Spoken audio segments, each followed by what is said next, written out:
Hi friends, എല്ലാവർക്കും Thanseer travel and ബഡ്സിൻ്റെ പുതിയൊരു വീഡിയോയിലേക്ക് സ്വാഗതം.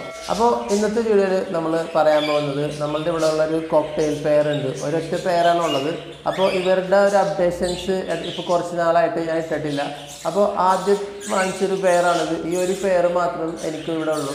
കോക്ടെയിൽ ഗ്രേ ആണ്, രണ്ടും ഗ്രേ കോക്ടെയിലാണ്. ഫീമെയിലും മെയിലും ഗ്രേ തന്നെയാണ്. അപ്പോൾ ഇവരുടെ ഒരു ബ്രീഡിങ് അപ്ഡേറ്റ്സ് ഞാൻ ഇതിന് മുൻപ് ഒരു പ്രാവശ്യം ഇട്ടിട്ടുണ്ടായിരുന്നു. അപ്പോൾ അത് ഒരു 4 എഗ്ഗോളം ഇട്ടിട്ട് അതിന് 4 എഗ്ഗും ഹാച്ചായി. പക്ഷേ നമുക്ക് 2 ചിക്കനെ കിട്ടിയിട്ടുണ്ടായിരുന്നുള്ളൂ. വേറെ 2 നമുക്ക് പെട്ടെന്ന് ചത്തുപോയി. അപ്പോൾ അതിന് ശേഷം അവർ വീണ്ടും പെട്ടെന്ന് തന്നെ എഗ്ഗ് ചെയ്തിട്ടുണ്ടായിരുന്നു. ഒരു 3 എഗ്ഗോളം ഇട്ടിട്ടുണ്ടായിരുന്നു. പക്ഷേ ആ 3 എഗ്ഗും ഫെർട്ടൈലായിരുന്നു. പക്ഷേ എന്തോ ഹാച്ച് ആയിട്ടുണ്ടായിരുന്നില്ല. അത് ഫീമെയിൽ നന്നായിട്ട് ഇൻക്യുബേറ്റ് ചെയ്യാത്തതുകൊണ്ടാണ് ഹാച്ച് ആവാതിരുന്നത്. അപ്പോൾ ഇവർ വീണ്ടും ഞാനപ്പോൾ അവർക്ക് 2 മാസത്തോളം റെസ്റ്റൊക്കെ കൊടുത്തിട്ട് വീണ്ടും ഇപ്പോൾ അവർ എഗ്ഗ് ചെയ്തിട്ടുണ്ട്. അതിപ്പോൾ നിങ്ങൾക്ക് കാണാം, മെയിൽ ബേർഡ് മാത്രം പുറത്തുണ്ട്, ഫീമെയിൽ ബ്രീഡിംഗ് ബോക്സിൻ്റെ അകത്താണ്. അപ്പോൾ ഞാൻ 2-3 ദിവസം മുൻപ് നോക്കിയപ്പോൾ കഴിഞ്ഞ ആഴ്ച നോക്കിയപ്പോൾ ഒരു എഗ്ഗ് ഇട്ടിട്ടുണ്ടായിരുന്നു. അപ്പോൾ പിന്നെ എത്ര എഗ്ഗ് ഇട്ടിട്ടൊന്നും ഞാൻ നോക്കിയിട്ടില്ല. ഇപ്പോൾ എത്ര എഗ്ഗ് ആയിട്ടുണ്ടെന്ന് നമുക്ക് നോക്കാം. അപ്പോൾ ഞാൻ കുറേ നേരം നോക്കി നിന്നിട്ടും ഫീമെയിൽ ബേർഡ് അതിൻ്റെ ഉള്ളിൽ നിന്ന് പുറത്തേക്ക് ഇറങ്ങിയിട്ടില്ല. അപ്പോൾ ഫീമെയിൽ ബേർഡ് പുറത്തേക്ക് ഇറങ്ങിയിട്ട് നമുക്ക് ബ്രീഡിംഗ് ബോക്സ് തുറക്കാനുള്ള പ്ലാനിലായിരുന്നു. പക്ഷേ അത്ര നേരം വെയിറ്റ് ചെയ്തിട്ടും ഫീമെയിൽ പുറത്തേക്ക് ഇറങ്ങുന്നില്ല. അപ്പോൾ മെയിൽ മാത്രമേ ഉള്ളൂ പുറത്ത്, ഫീമെയിൽ ഇൻക്യുബേഷനിലാണ്. അപ്പോൾ ഞാൻ കുറച്ച് പനിക്കൂർക്കയുടെ ഇല എടുത്തിട്ടുണ്ട്. അപ്പോൾ ജസ്റ്റ് ഒന്ന് ഇട്ട് നോക്കാം. ചിലപ്പോൾ ഫീമെയിൽ പുറത്തേക്ക് വരണമെങ്കിൽ നമുക്ക് ബ്രീഡിംഗ് ബോക്സ് തുറന്ന് നോക്കാം. എത്രത്തോളം എഗ്ഗ് ഇട്ടിട്ടുണ്ടെന്ന് നമുക്ക് അന്നേരം കാണാം. ഞാൻ പനിക്കൂർക്ക് ഇട്ട് കൊടുക്കുന്നുണ്ട്.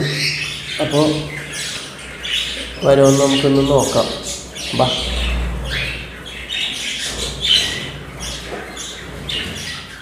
അപ്പോൾ ഈ ബ്രീഡിങ്ങിൻ്റെ ടൈമിൽ ഭയങ്കര അഗ്രസീവായിരിക്കും ഈ കോക്ടെയിൽ എന്ന് പറയുന്നൊരു ബേർഡ്. ബ്രീഡിങ് ടൈമിൽ ഒരുപാട് ഡിസ്റ്റർബൻസ് ഒന്നും പാടില്ല. അപ്പോൾ എന്തായാലും മെയിൽ ബേർഡ് പനിക്കൂർക്ക് കഴിക്കാൻ തുടങ്ങിയിട്ടുണ്ട്. ഫീമെയിൽ നമ്മളെ ബ്രീഡിംഗ് ബോക്സിൽ നിന്ന് ഇറങ്ങുമെന്ന് നമുക്കൊന്ന് നോക്കാം.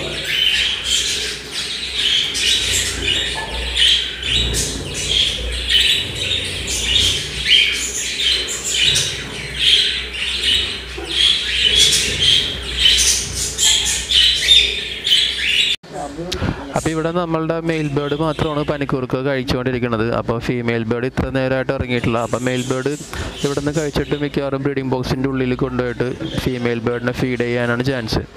അപ്പം നമ്മൾ കുറേ നേരം വെയിറ്റ് ചെയ്തപ്പോൾ മെയിൽ ബേർഡും കൂടി ബ്രീഡിംഗ് ബോക്സിൻ്റെ അകത്തേക്ക് കയറി. അപ്പോൾ ഫീമെയിലിനെ ഫീഡ് ചെയ്യാൻ വേണ്ടിയിട്ട് മെയിൽ ബേർഡും കൂടെ അകത്തേക്ക് കയറി. അപ്പോൾ നമ്മൾ ഒരുപാട് നേരം വെയിറ്റ് ചെയ്ത്, അപ്പോൾ നിങ്ങൾക്ക് എന്തായാലും അത് എന്തോരം എഗ്ഗ് ചെയ്തിട്ടുണ്ട് ബ്രീഡിംഗ് പ്രോഗ്രസ് ഒന്ന് കാണിച്ചു തരണമെന്ന് വേണ്ടിയിട്ടാണ് ഞാനപ്പോൾ ഇത്ര നേരം വെയിറ്റ് ചെയ്തത്.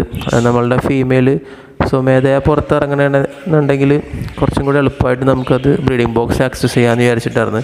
പക്ഷെ അവർ ഇത്ര നേരമായിട്ട് ഇറങ്ങിയിട്ടില്ല. അപ്പോൾ നമുക്ക് എന്തായാലും ജസ്റ്റ് ഒന്ന് ബ്രീഡിംഗ് ബോക്സ് ഒന്ന് തുറന്ന് നോക്കാം.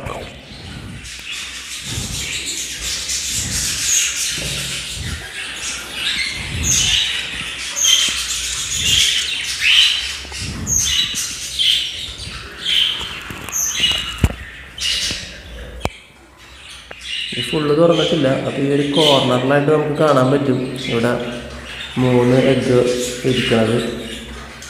അപ്പോൾ 3 എഗ്ഗാണ് ഇട്ടിട്ടുള്ളത്. അപ്പോൾ നമ്മളുടെ ഫീമെയിൽ അതിൻ്റെ ഉള്ളിലുണ്ട്, ഇവിടെ ഇങ്ങനെ ഇരിക്കുന്നുണ്ട്. ആളൊത്തിരി കുറച്ച് അഗ്രസീവായിട്ട് ഇരിക്കുന്നത് പോലെ ഉണ്ട്. അപ്പോൾ നമുക്ക് എന്തായാലും അതിൻ്റെ ഉള്ളിലേക്ക് ഇനി അധികം ബുദ്ധിമുട്ടിക്കണ്ട. അപ്പോൾ 3 എഗ്ഗാണ് അവർ ഇട്ടേക്കുന്നത് ഇത്ര ദിവസമായിട്ട്.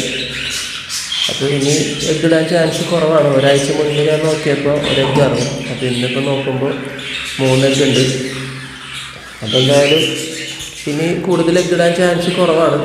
അപ്പോൾ നമ്മളുടെ കോക്ടെയിലിൻ്റെ എഗ്ഗ് 3 എഗ്ഗ് ഇട്ടിട്ടുണ്ട്. അപ്പോൾ അതാണ് ഇപ്രാവശ്യത്തെ ബ്രീഡിംഗ് പ്രോഗ്രസ്.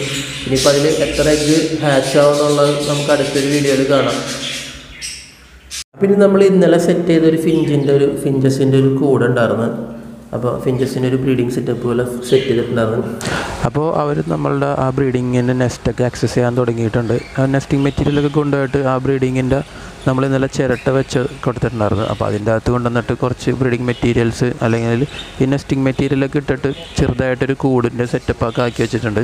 അപ്പോൾ അവരിനി ഈ അടുത്ത് തന്നെ എന്തായാലും ബ്രീഡ് ചെയ്യാൻ ചാൻസ് ഉണ്ട്. അപ്പോൾ ഇത് ഞാൻ കുറച്ചും കൂടി അടുത്തായിട്ട് കാണിച്ചു തരാം. അപ്പോൾ ഇത് ചിരട്ടൻ്റെ അകത്ത് നമ്മൾ ഇന്നലെ ഇട്ട് കൊടുത്തേക്കുന്ന ചകിരിയിലെ സോഫ്റ്റ് ആയിട്ടുള്ള നാരുകളൊക്കെ എടുത്തുകൊണ്ടായിട്ട് ഫിഞ്ചസ് ആ ചിരട്ടയിൽ വെച്ച് കൂട് കൂട്ടിയിട്ടുണ്ട്. അപ്പോൾ ഓക്കെ, ഇന്നത്തെ വീഡിയോ ഇത്രേ ഉള്ളൂ. വീഡിയോ എല്ലാവർക്കും ഇഷ്ടപ്പെട്ടെങ്കിൽ വീഡിയോ ലൈക്ക് ചെയ്യാൻ മറക്കരുത്. ചാനൽ ആദ്യമായിട്ടാണ് കാണുന്നതെങ്കിൽ ചാനൽ സബ്സ്ക്രൈബ് ചെയ്യാനും മറക്കരുത്. അടുത്തൊരു വീഡിയോ ആയിട്ട് കാണുന്നവരെ എല്ലാവർക്കും ബൈ ബൈ.